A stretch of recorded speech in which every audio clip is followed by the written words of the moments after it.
I haven't had a dining space in almost a decade, which is kind of crazy when you think about it. So I'm excited to finally have a space to dine and to entertain. I also decided not to create a formal workspace in this apartment, so the dining room is gonna have to pull double duty. It's where I'll eat, it's where I'll work, so I needed it to feel intentional and flexible. Because I haven't had a dining room in so long, you guys, I really didn't even know what my taste would be in dining room furniture or decor. So I did what I always do when I'm stuck. I created a Pinterest board and I started pinning anything that caught my eye, just to see if a theme would emerge. So I decided to start with the one thing that I knew for sure, and that's that ceiling fan had to go. So I started looking for lighting. I got really inspired when I saw this huge, oversized dome light fixture from Hay. Hay is a design group out of Copenhagen, and they're kind of like an IKEA, but they don't really have a lot of presence here in the States. Their pieces are really hard to find in the US. The MoMA store and Design Within Reach do carry a couple of their pieces, but I wasn't able to find anywhere online where I could purchase this light fixture or where they had it in stock. What I did know is that I wanted the essence of it.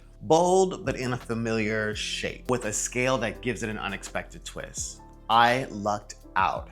I found a seller on Facebook Marketplace that was selling this huge oversized dome. I figured that with a little bit of sweat and some creativity, I could get something that looked similar to the Hay fixture. This ended up being the piece that set the entire direction for the room. So I was looking around on Facebook Marketplace and I found this giant chandelier that I'm gonna hang in my dining room. And so I just came to pick it up, and I'm telling you, that's it behind me. This thing is huge. It's gonna be a little project, but I'm gonna paint the whole thing black. I'm gonna hang it in my dining room over my dining room table. That's gonna be a huge statement piece, so I'm actually really excited about that. My chandelier that I picked up, which is over there, it's huge. I can't wait to see what that looks like when I hang it up. I haven't decided if I'm gonna keep the chandelier now, because remember I was saying that I wanted to paint it black, but now I'm thinking either leave it white or I can paint it gray, which I think is a good compromise, like a medium gray. But I was kind of like wondering if I should even do gray because, you know, like if you can see, everything in here is gray on gray on gray. This is actually green, you can't really tell. But I'm like, okay, like we're literally about to do a gray apartment. But I mean, if it works, it just works. So, you know, let's see what happens.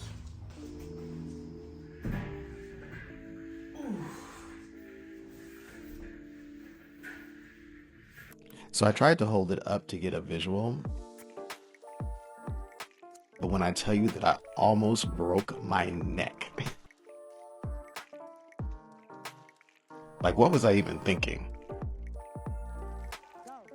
For the color, I actually decided to go with the dark gray on the outside, and on the inside, a matte white.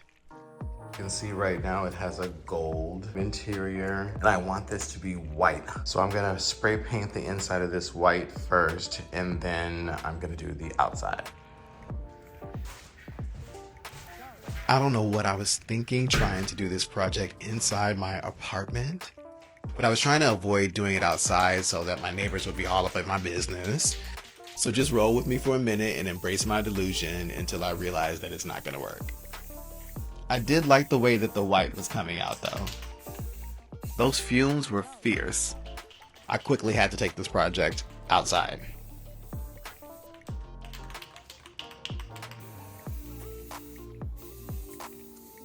So it took 2 coats, but now the inside looks like this. A lot better.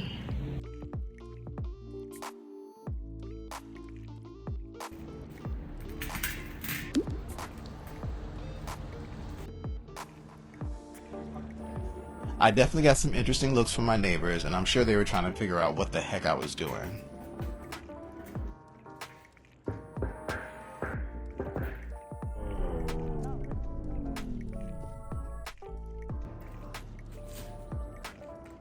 I forgot to turn on the camera when I was starting to paint the gray, but at least you can see the work in progress.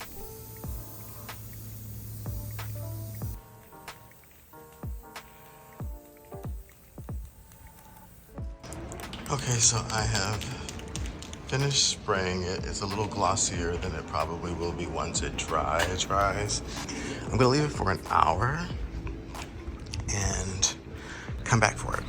All right, so it's dried down quite a bit. It still looks a lot shinier on camera than it does in person because it's not really very shiny at all, and I didn't want it to be too shiny either, so it's more of like a satin finish, which is exactly what I wanted.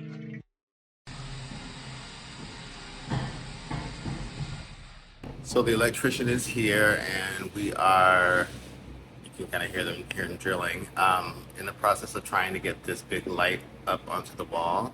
He's got the ceiling fan down, and so now there's just like a little hole there, which I'm happy to see is small enough that I know the little canopy that I bought is gonna cover it. Now we just gotta go through the whole process of actually hanging it, which is pretty heavy. So he's gonna need my help.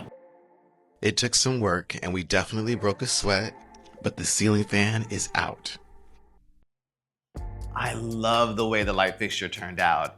It makes a huge statement when you walk into the apartment. This is what I mean when I say that minimalist design can still feel impactful. And listen, people might side-eye me for the lack of wall art on my walls, but sculptural lighting adds so much visual interest and personality all on its own. That said, I did run into a bit of a problem. I initially had the light installed by a handyman, and a couple of days later, it started sliding down. It was terrifying. I fully thought that it was gonna fall down and take me out. I had to set up a safe landing zone just in case, and I lived on pins and needles for a couple of days until I was able to get an electrician to come in and properly install it. Now it looks great, and more importantly, it is secure. I went down a bit of a rabbit hole, thinking that once I found the right dining room chairs, everything else would just fall into place, right?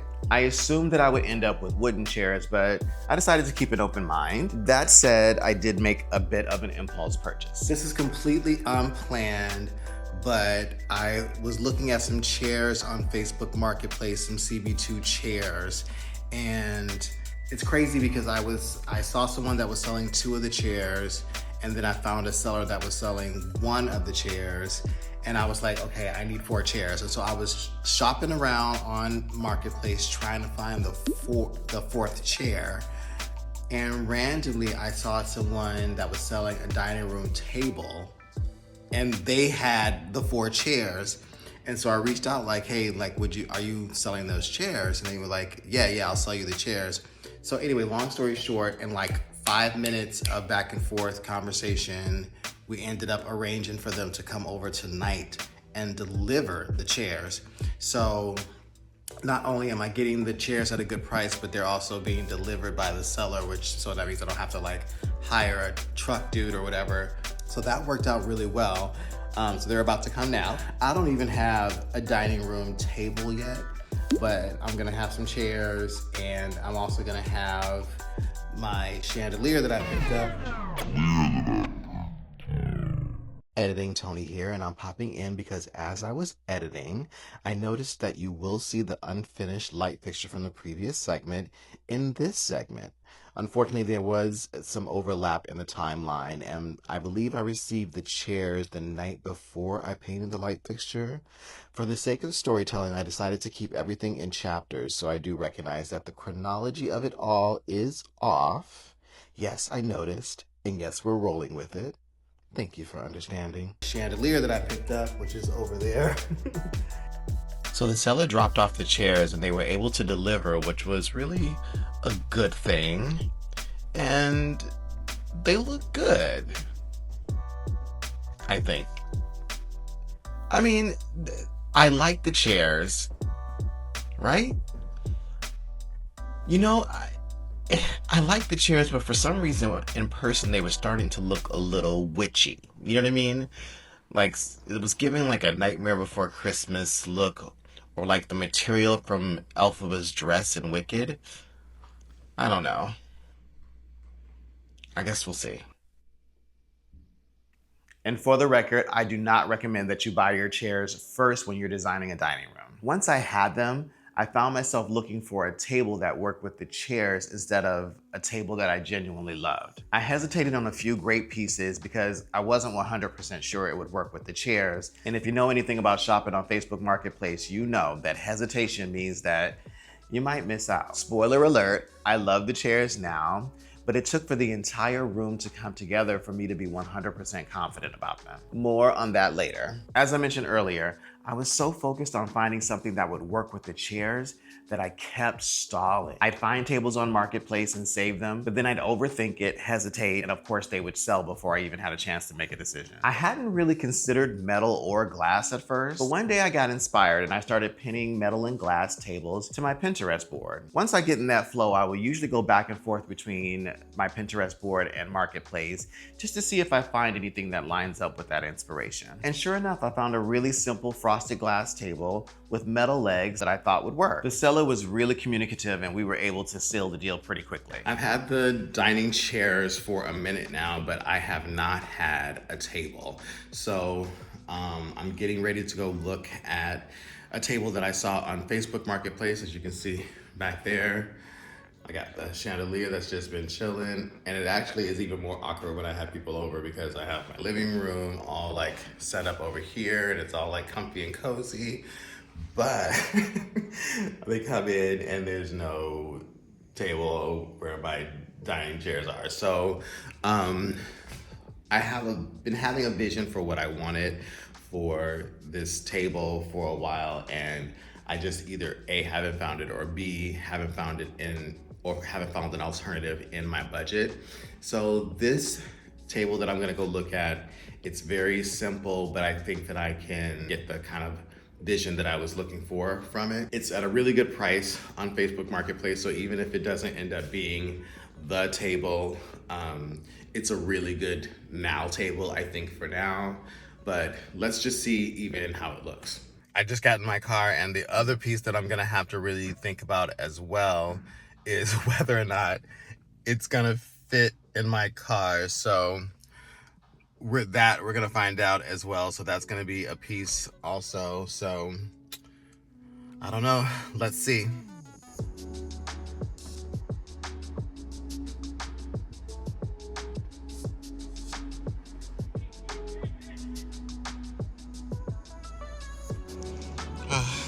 So we're trying to get this to fit, but unfortunately the hatchback to my car does not close. Okay, so I'm driving, I've got the hatchback open.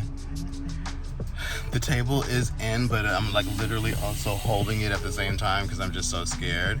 So this is definitely a humbling experience as to like what I think I can do in this car, but I'm taking small streets and I'm on my way home, so hopefully I get there safe.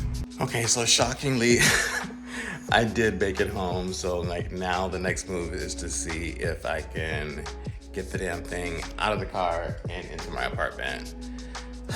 All right, well, I feel like the hardest part, driving across the city with my hatchback open, has been done. So hopefully this last mile will be successful. Okay, I didn't record getting it into the apartment because it was a ton of fun, as you can imagine, but it's in.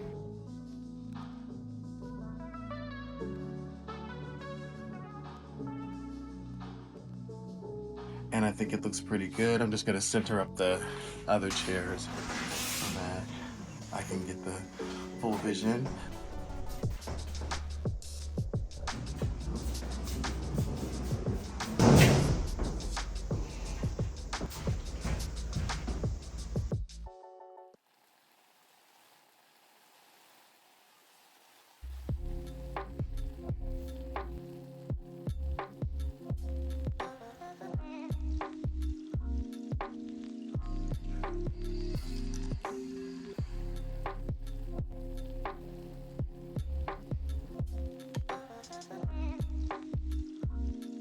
I think during this process, I came a long way in defining what my style is in terms of dining room furniture.